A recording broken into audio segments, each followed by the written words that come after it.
ni àmọ́ pé pẹ̀tẹ̀pẹ̀tẹ̀ lọ́rọ̀ tèmi ṣe ẹ̀rí ẹni tí ọ̀rọ̀ bí bá ta bà lónìí ẹ bá sọ fún nítọ̀hún kó má fi ṣèbínú ṣùgbọ́n kó lọ rè túnbẹ̀ ṣe ni àwa ti máa ń sọ fún yín wípé lórí ìkànnì yìí kò sí ní tí ẹ fẹ́ gbọ́ ń bẹ̀ ju òtítọ́ lọ tàbá rí ẹnikẹ́ni tó bá gbé nǹkan tó wà contrary to òtítọ́ dání bí rọ́bà lọ lógún ọdún yóò bá sọ wípé ọjọ́ kan báyìí náà ni òótọ́ ọ̀rọ̀ bàbá gẹ́gẹ́ bá a ṣe mọ̀ ṣáájú àkókò yìí wípé àwọn ìṣẹ̀lẹ̀ kan tó ti ṣẹlẹ̀ láàrin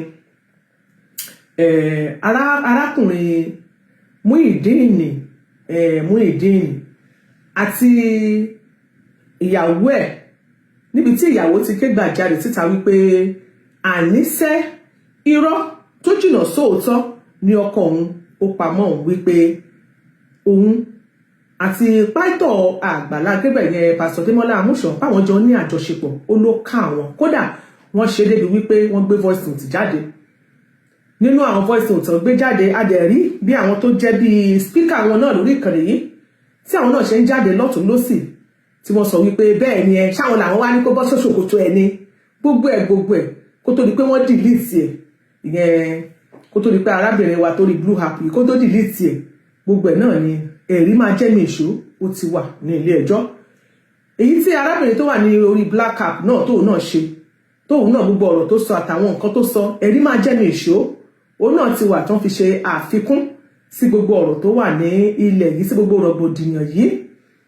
gbogbo ẹ̀ náà ló wà ní ilé ẹjọ́ lọ́wọ́lọ́wọ́ bí a ṣe ń sọ̀rọ̀ rẹ̀ yìí láti bí ṣe rántí wípé tẹ́ bá rántí tẹ́ bá gbàgbé pé tí ẹ bá gbàgbé ẹ jẹ́ sáré máa já wa sí kí máa rán yín létí wípé ní ọ̀sẹ̀ tó kọjá ṣọ́sẹ̀ tó kọjá náà ní ọ̀sẹ̀ tó kọjá ni ní ọjọ́ kan ni mo update mo ní ó ń rúgbó bọ̀ ẹni tó bá rántí update yẹn wọ́n ní alájẹ́ kí ló ń rúgbó bọ̀ ìyẹn ni pé ọjọ́ tí mo send tí mo post yẹn ọjọ́ kejì ọjọ́ náà ni ìṣẹ̀lẹ̀ ni mo post yẹn ìṣẹ̀lẹ̀ yẹn ṣẹlẹ̀ tó ṣẹlẹ̀ lánàá mo wá post ẹ̀ lọ́jọ́ kejì pé ẹ mọ̀ gbà mí mọ̀ ń rúgbó bọ̀ kí ló ń rúgbó bọ̀ lọ́jọ́ náà ni wípé ní ìgbà tí gbogbo ọ̀rọ̀ yìí tó ṣẹlẹ̀ jẹ́ ká sì fi tó wa létí ká lè mọ bọ́rọ̀ ṣe lọ nígbà tí arábìnrin ṣàyè sí sí pé àní látijọ́ tí arákùnrin tiẹ̀ ti kẹnu ìfẹ́ sóhun títí di ọjọ́ tòní ó ní kò sí ọkùnrin kankan tó ṣe òun láṣọ wò à ń bẹ̀lẹ̀ ìta ká wá sọ wípé bóyá pásítọ̀ Agbala Gabriel bóyá ó bá ní àjọṣe ó ní àní ọkùnrin kọkùnrin kankan ilé tàǹsí wípé wá sọ wípé ó ká òun ó ní òun fẹ́ kí wọ́n tẹ̀síwájú ní ilé ẹjọ́ láti jẹ́ pé kí wọ́n fi ìdí òtítọ́ ọ̀rọ̀ náà múlẹ̀ nígbà tí ọ̀rọ̀ yìí tó rí bẹ́ẹ̀ èmi náà wá bẹ̀rẹ̀ sí lo ọgbọ́n wípé ká wò pé bóyá àlàáfíà lè jọba ṣe mọ̀ pé akọ́kọ́ tí kọ́kọ́ kọ lẹ́tà kan sí Muyideen lọ́jọ́ kìíní àná tó deny tó sọ wípé òun ò rí lẹ́tà kankan wípé irọ́ ni wọ́n pamọ́ wípé òun ò rí lẹ́tà pé irọ́ ni wọ́n pamọ́ òun ò gba lẹ́tà o irọ́ ni wọ́n pamọ́ pé fọ́júrì ni o pé wọ́n àwọn èèyàn àwọn fọ́júrì ni o lẹ́tà tí wọ́n kọ yẹn wípé fọ́júrì ni o wípé òun kọ́ ni òun kọ lẹ́tà yìí mo fẹ́ fi tó gbogbo wa létí wípé kìí ṣe wípé lọ́ọ̀yà gangan ló rán àwọn mẹ́sẹ́ńjà rẹ̀ pé kí wọ́n lọ rè fún Muyideen ní lẹ́tà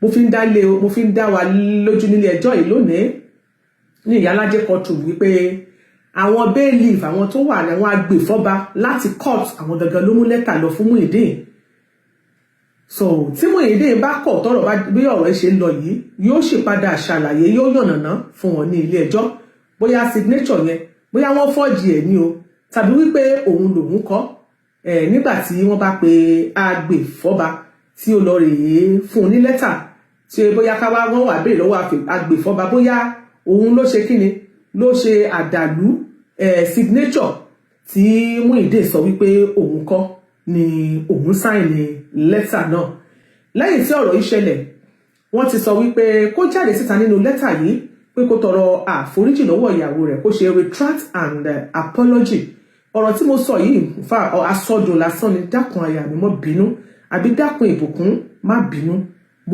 mo sọ asọjáàmù ni mo sọ kí atẹ́gùn ọ̀rọ̀ yìí kó dẹ̀ fẹ́ sílẹ̀ ṣùgbọ́n ní September 13 ni wọ́n fún ní lẹ́tà September 13 ti di àkókò lọ́jọ́ tòní tá a fi wà nínú oṣù kọkànlá yìí ẹ rí i pé kò jáde síta láti tọrọ àforíjì lọ́wọ́ Ibukun wípé ọ̀rọ̀ yìí kò rí bẹ́ẹ̀, àní mo parọ́ ni, asọdùn ni, mo kàn fẹ́ get back lórí òjíṣẹ́ Ọlọ́run yẹn ni, kémi náà ṣe nǹkan kan fún tó máa dùn, tó máa bà lórúkọ jẹ́, pé ìbanilórúkọ jẹ́ lásán ló jẹ́. Ṣùgbọ́n kàkà tó jáde kó ṣe bẹ́ẹ̀, ṣe ló ń fọ́ǹpù káàkiri wípé fọ́júrì ni ẹ mọ́ dá wọn lóhùn, wọ́n mì ní kí ohun ni wọ́n ṣe gbá wọn ṣàwọ̀, oríṣiríṣi ọ̀rọ̀ ló lọ lórí ìkànnì yìí, débi pé atúnibi tí arábìnrin kan ti jáde tó ti sọ wípé ẹ wo signature rẹ̀ kọ́ yìí, ó lóun kọ́ lòun sáyìn bó ṣe máa ń sáyìn kọ́ yìí, signature ẹ̀ lélẹ̀, gbogbo ẹ̀ náà ni a fi etí wa gbọ́ lórí ìkànnì yìí. Ṣùgbọ́n gẹ́gẹ́ bíi pé àbí ọmọ ni wá, àwọn náà wá rò wípé tọ̀ ká má ká rọsẹ̀ díẹ̀, ká fún arákùnrin yìí ní àkókò láti ní ìrònúpìwàdà ọkàn, láti ṣe wípé kó jáde síta, kó tọrọ àforíjì lọ́wọ́ ìyàwó ẹ̀ pé mo parọ́ mọ́ ẹni. Ṣùgbọ́n àríta arákùnrin náà ó kọ̀ jálẹ̀, kò fẹ́ ṣe, kàkà kó jáde kó ṣe, ó jáde ó lọ sọ̀rọ̀ ó sọ̀rọ̀ ìṣítí kí ọkùnrin àtijọ́ táyé ti dáyé, ìrọ̀lẹ́ ayé la wà, ìgbẹ̀yìn ayé la wà, kí ìyàwó kó bá parọ́ mọ́kọ rẹ̀ ní kóòtù, ó bẹ̀rẹ̀ sí sọ̀rọ̀ lówe. Ṣùgbọ́n kàkà kó jáde kó tọrọ àforíjì kò ṣe, kódà gan èmi gangan fúnra mi wọ́n tún ní àwọn ìgbésẹ̀ tí mo gbé, pàápàá jùlọ lọ́dọ̀ àwọn tó tiẹ̀ ti jẹ́ wípé wọ́n ṣiṣẹ́ fún ìyẹn jẹ́ kí n dárúkọ wọn, ìyẹn mufti Manchester, èmi àti wọ́n jọ sọ̀rọ̀, mo pè wọ́n lọ́kan pé ẹ wò brọ́dà mi, ọ̀rọ̀ tó ń bẹ ńlẹ̀ yìí, ará alé yín gba lẹ́tà o, tóró bá diwájú oúnjẹjọ́ ẹni kò ṣe dìnísù, kò sí ẹnikẹ́ni tó fẹ́ rán yàn lẹ́wọ̀n, kò sí ẹnikẹ́ni kó gbàdúrà pé káyé ẹnì kó bàjẹ́, ṣùgbọ́n ẹ jẹ́ kó ṣe dìnísù. Èmi mọ̀ pé ẹ̀rí máa jẹ́ mi ìṣó yóò wà láàrin èmi àti wọn, torí wọ́n lè sọ ní ẹni wo pé lóòótọ́ lèmi àti wọn sọ̀rọ̀, tí mo dẹ̀ ṣàlàyé ọ̀rọ̀ fún wọn wípé ẹ pè é níbi tó bá ti ń létí, tó bá ti ń gbọ́. Tarákùnrin náà dẹ̀ sọ fún mi pé àwọn ti pè ní kọ̀kọ̀, àwọn ti pè ní bàbá, pé ṣe ló sọ pé àní ńlá àwọn ò gba lẹ́tà. Mo tọ́rọ̀ bá rí bẹ́ẹ̀ ẹ mọ òwò ńgbà náà, ṣùgbọ́n ó gba lẹ́tà. Èmi ń ṣàlàyé fún yín, tó bá jẹ́ pé ó bá lè gbọ́, àsìkò wà o, kó gbọ́, kó tètè ṣe nǹkan tó ní kó ṣe. Ṣùgbọ́n arákùnrin yìí, ìyẹn Muyideen, ó kọ̀ jálẹ̀ láti ṣe èyí tí wọ́n ní kó ṣe, ìyẹn nínú lẹ́tà tí wọ́n kọ lọ́jọ́ kìíní àná. Ó ṣáà insist, ó ní dandan láé, ó ní òun ò gba lẹ́tà. Ìgbà tó wáyá àwọn àti rí ẹ̀rí máa jẹ́ ní ìṣó, pàápàá jùlọ lẹ́nu arábìnrin tó wà lórí blue app yìí tó jẹ́ agbẹnusọ fún Muyideen. Ó ti sọ̀rọ̀ níbi show rẹ̀ kan lọ́jọ́ kan tó sọ wípé lóòótọ́ àwọn rán èèyàn lọ sí registry pé kí wọ́n lọ sí, pé lóòótọ́ àwọn rán èèyàn lọ sí registry wípé kí wọ́n lọ gba wedding certificate tó wọn ìgbéyàwó tó wọn àti Ibukun jọ ṣe. Tẹ̀bá rántí tí ẹ̀bá gbàgbé, a ti sọ pápápá lórí ìkànnì yìí, lórí ètò yìí rí, nígbà tí a ṣe ń dá sí tá à ń gbẹnu sí wípé àwọn àǹfààní kan kóra wọn jọ, wọ́n lọ sí local government, wọ́n ti ṣe registry, wọ́n sì lọ bá ẹ̀ka ti àwọn tó ń so tọkọtaya pọ̀ wípé àwọn fẹ́ ẹ̀dà sabutíkẹ́ẹ̀tì tí ń bẹ lọ́wọ́ tí wọ́n tán fi ṣe ìyàwó, wípé àwọn fẹ́ gba ẹ̀dà ẹ̀ lọ́wọ́. Làwọn èèyàn wá rò pé ẹ̀dà kò nítorí ìtọ́lọ̀, bẹ́ẹ̀ bá wá sọ pé ẹ fẹ́ gba ẹ̀dà sabutíkẹ́ẹ̀tì, ṣẹ́yìn wá lọ́kọ ni àbẹ́yìn ni ìyàwó, àbẹ́yìn ni mọ̀lẹ́bí. Nígbà tí wọ́n ṣe ìgbéyàwó, ẹ̀yin àáfàá àtẹwà ẹ̀ ò sí ń bẹ̀, àwọn ò lè fún yín ní certificate, copy certificate ìgbéyàwó wọn. Lóòótọ́ Muyideen gẹ́gẹ́ bí ọkọ, ó ní àṣẹ láti sọ pé òkè náà kò fẹ́ copy. Ẹ mọ́ gbàgbé pé obìnrin náà máa ń fi copy. Personal mind náà ni.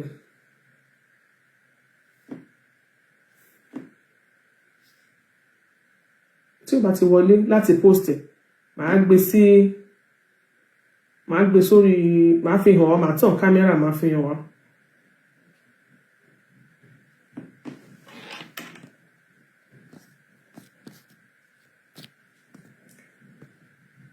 Oya mbolo wa náà. Ok, tí ó bá show. Ní àtòrí mi ò hókùn ẹ̀ ní ọ̀dọ̀ mi, lè fẹ́ disturb phone yẹn. Ẹ jẹ́ kí n tàn kámẹ́rà fẹ́rẹ̀. Don't worry, let me turn the camera. Mo wish pé kí n tó lè sọ pé òun ò rí, ṣe get, ṣe kó má sọ pé òun ò rí.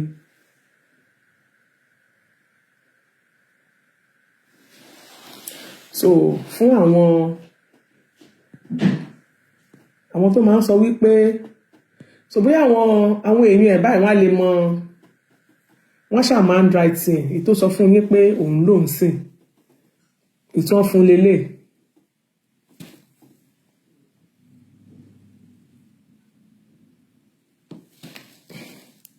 Signature ẹ̀ ní ẹ jẹ́ kí n ṣe báyìí mo kàn fẹ́ kó wọ̀n ní signature ẹ̀ lélẹ̀. Ẹ wo signature o, date ní 6 November 2024 10:37 láàárọ̀ ṣe ti rí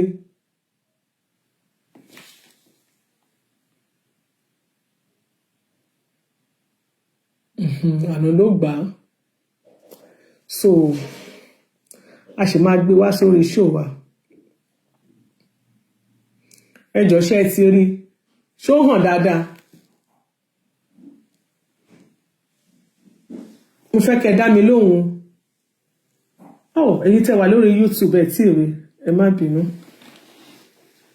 Toró máa sọ wípé òun kọ́ lẹ́tà yẹn lélẹ̀.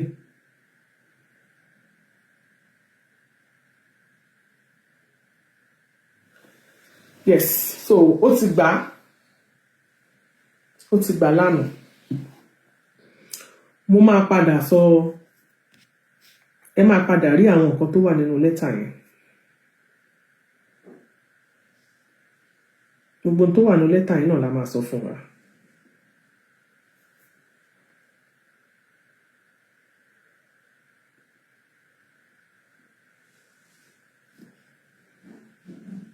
Gbogbo rẹ̀ la máa sọ fún yín o. Mo máa